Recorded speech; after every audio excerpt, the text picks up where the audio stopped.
I'm your ice cream man, baby. Stop me when I'm passing by. Hi. Ooh, happy September, whatever. How do we know? Sleeves. Sleeve? We don't usually come with No. sleeves, but today Yeah. we are sleeving Yeah, it. on my cardigan? Come on, man. No, I'm uber conservative. It's the yes. my fashion style is because when you think of me, you think uber conservative. I think conservative.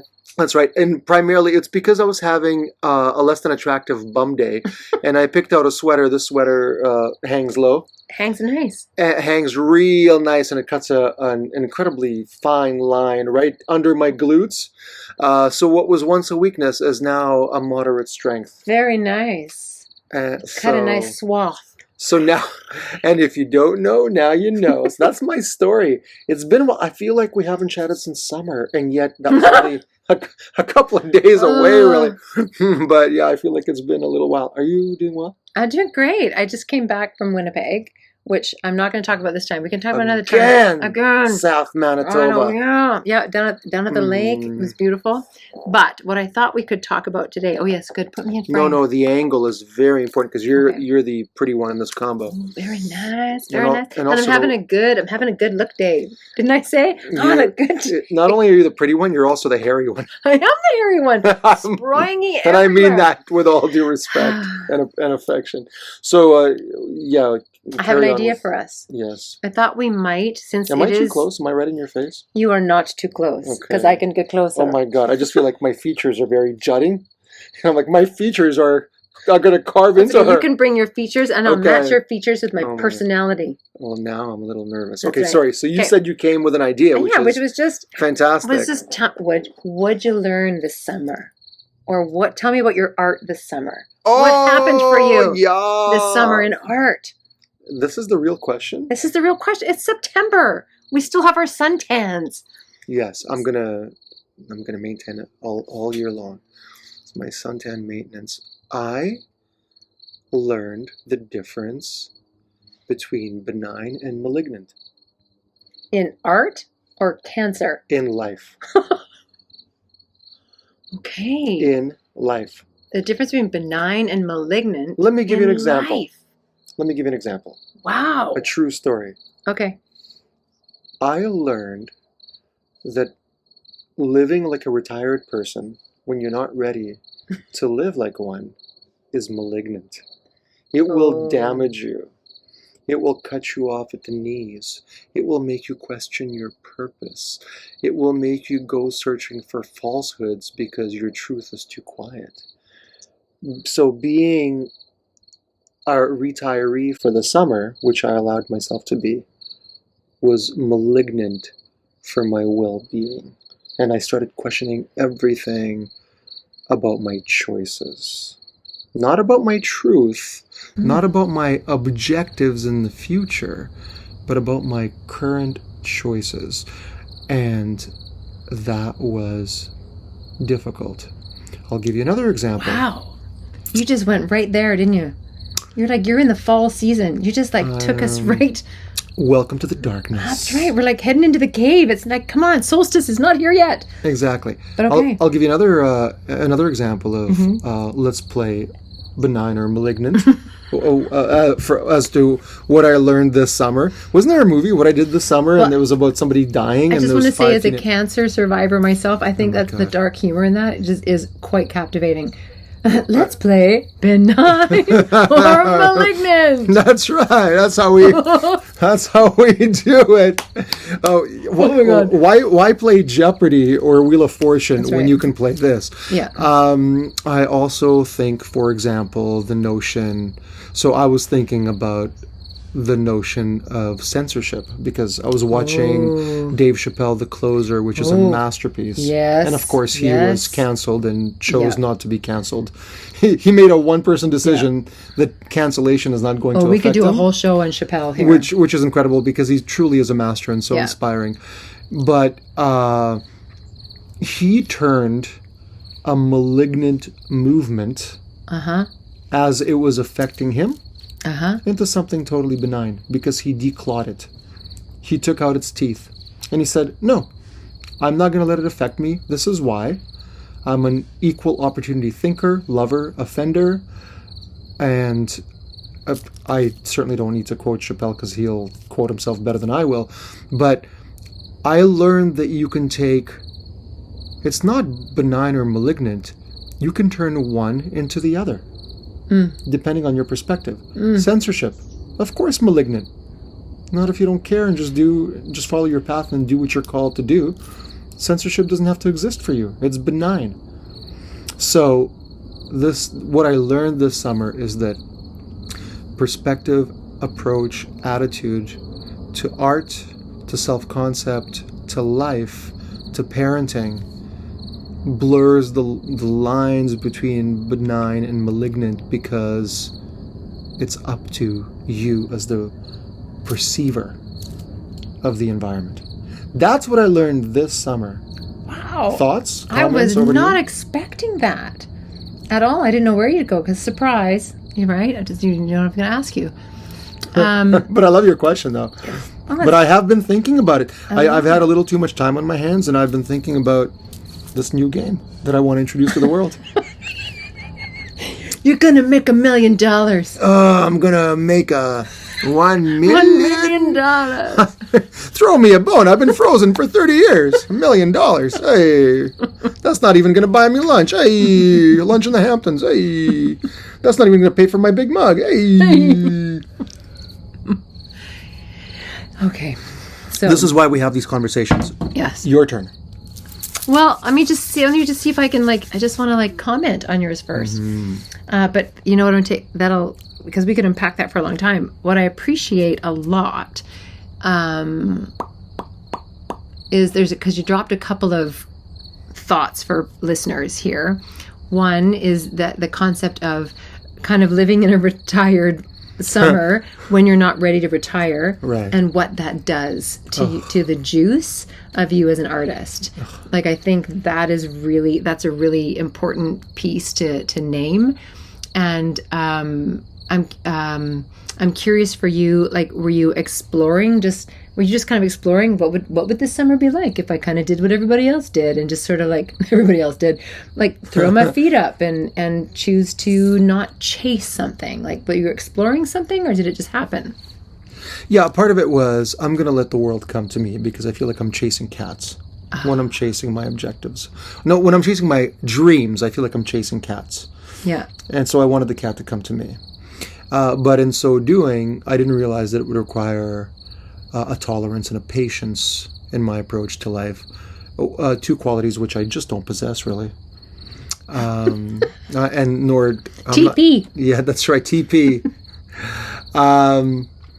So, and also, it just so happened that many of my collaborators were out of town, working on other projects.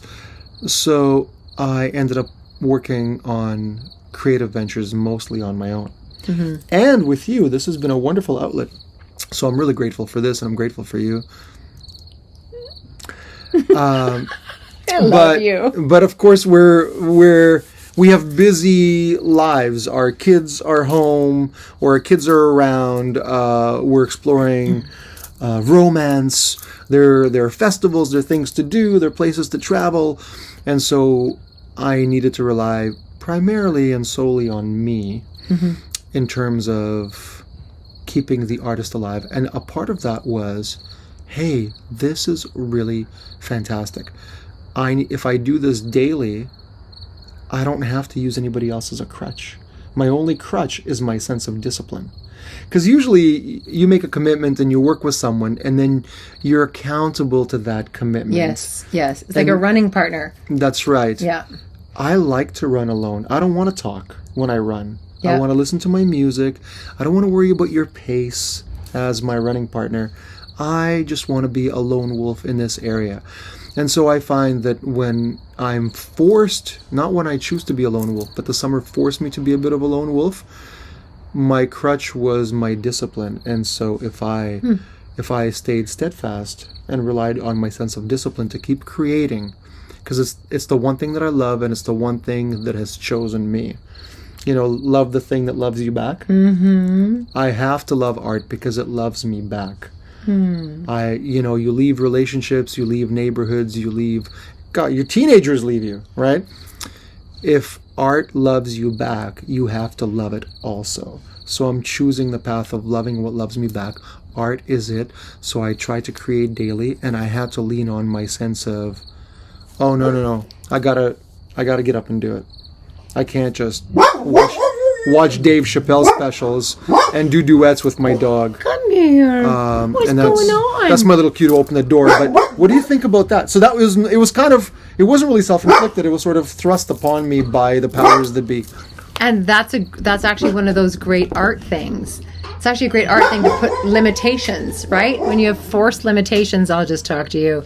When you have forced limitations, it can actually open up art because it takes some of the choices off the table, which I think we've talked about before. We're just talking about forced limitations. Yeah. So that sometimes a forced limitation, which we've talked about before, can open up things. So that's where I go with that. Did you like the fact that this is going to be unedited and I just left and then came back? Oh yeah, because and we're not going to edit any part of this? I can take up the whole screen if I need to. You really can, and you should more often, actually. So what did you learn this summer? I learned two really, really, really, really big things. Because remember, I was up for that job. There was a job I was possibly chasing, right? I do remember this conversation. Yeah. And then I didn't get the job, and I knew that and it wasn't an art job. It was like one of those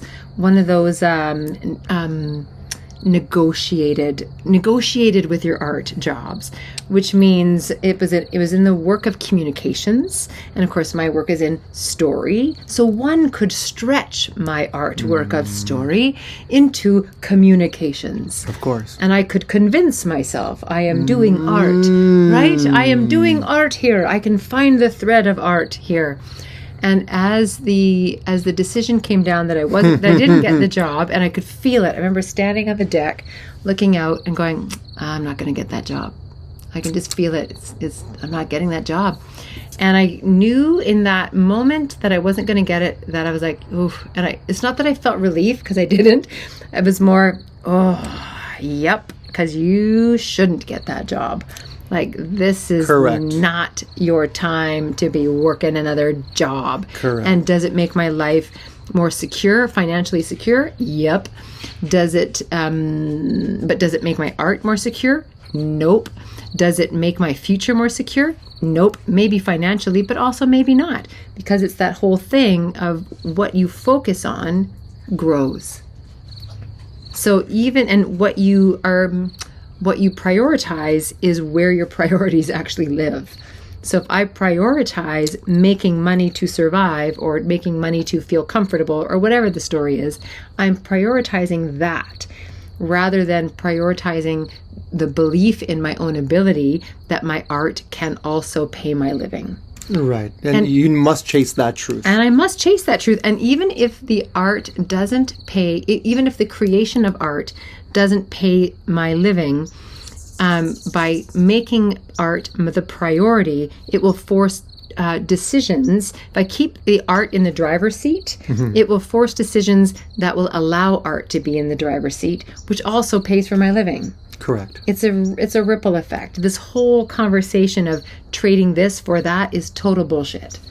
Yeah, and also, as you were explaining your job scenario, I just thought, under the auspices of finding a justification for my choices, I'm gonna not be myself. Right. And that's not cool. Right? That's not... It's that we can justify anything, thing. Right? Totally. Why that's not the real you, and that's not your journey, and that's not you chasing your truth. So and I think you just said a great word, and I put this out to our now 23 listeners. 29? We 29. are rocking. Sponsors, take notice. Take notice. We have 29 listeners. You want to get on board this train. Some of them are even viewers. Some of them are. Some just listen. Some tune us out. Okay, what word did you justify? The thought that just popped in my head was, if you find yourself justifying anything, it means you actually don't believe it yourself. Mm-hmm. If something inside of you needs to put words on it to justify it, somewhere inside of you, you're shaking. And that's not a judgment on you. And if you're out there, it just means that there's a piece of you that hasn't given yourself permission to do or be that fully yet. Brilliant. Right? Brilliant. Yeah, no, that's brilliant. And maybe my one other thing I learned this summer, as a caveat to my Benign or Malignant game. One other thing that I've learned is a self-epiphany. I love the current version of me that doesn't feel compelled to justify any part of me to anyone. That level of freedom is dangerous. I feel so good. Of course, I want to be a good role model for my kids. Is it dangerous? Well, you just feel like the sky's the limit. I am free of justification. I am completely owning all of this. The crass, the rude, the funny, the everything. Right. The bum that needs a long sweater to hide it. Right. I'm owning all of it. Right. Which means I'm out in the world and look at me. I'm footloose and fancy. I can do anything my heart desires. That level of freedom is exciting, and it just makes you want to run faster and yell louder, or I don't know, maybe be more confidently quiet, but whatever it is, to live on the extremes. So you've just brought up a conversation that I had with Trevor. Who's Trevor for our viewers, listeners? Trevor's my partner. He's my kooky comedian partner. Right. And we had this conversation the other day about some sort of I think it was Michael Caine interview, where he was describing the difference between being a star and an actor. Oh, hello. Well, let's go. It was so interesting. And so we were talking about it back and forth. And what you just talked about, it made me think, is like, does Michael Caine justify Michael Caine? Like, when you're willing to own... Now, I'm going to finish my sentence, and then I'm going to say my thing that I was going to say, which is when you are willing to stand in your brightness, that's what a star does. When you are willing to not compromise on your on your shine, that's a star. Now, I recognize, this is the caveat here. This isn't about swallowing up all the energy in the room, walking in and demanding everybody look at you. There's a difference between, because that's kind of justification. When you just walk in the room in your bigness, everyone sees you. You do not have to gobble up all the energy in the room. That's star quality. And if you've ever watched auditions, which of course you have, I'm sure with musicians, but with actors, as soon as they walk in the door, they either have that thing or they're putting on that thing. And you can feel the difference. And it takes a lot of courage and vulnerability and willingness to, what you just said, not justify your stuff. There's star quality in that. That's what I'm trying to say. Well, you were talking about Michael Caine. And right away I thought, who else Frank Sinatra. Can you imagine Frank Sinatra justifying himself to anyone? No. Ever? No. That's ridiculous. He shows up, and his presence says everything you need to know. And that's why, his classic line of you ain't lived until you've loved and lost, or whatever it is, but you realize, this is why he doesn't justify himself, because when you've loved and lost the way Frank's loved and lost, you ain't lived. And when you have lived that way, you don't need to say anything. Your gravitas is so, your largesse is so vast. Just show up. It's good. Because justification comes from a place of having to prove, or maybe a little insecurity, or having to even out the playing field, or there needs to be a sense of equity or equality. That's what justification is. And there's a sense, it comes from an apologetic place, right?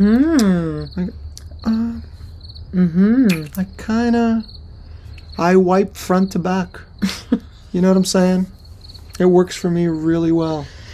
Very nice. You need to find your own wiping pattern. Wiping back to front is dangerous. Well, certainly for your gender, yes. Right? Absolutely. And this is not a gender-based episode. No, but it's a genital-based episode. Let's end there. All the flavors are guaranteed to satisfy.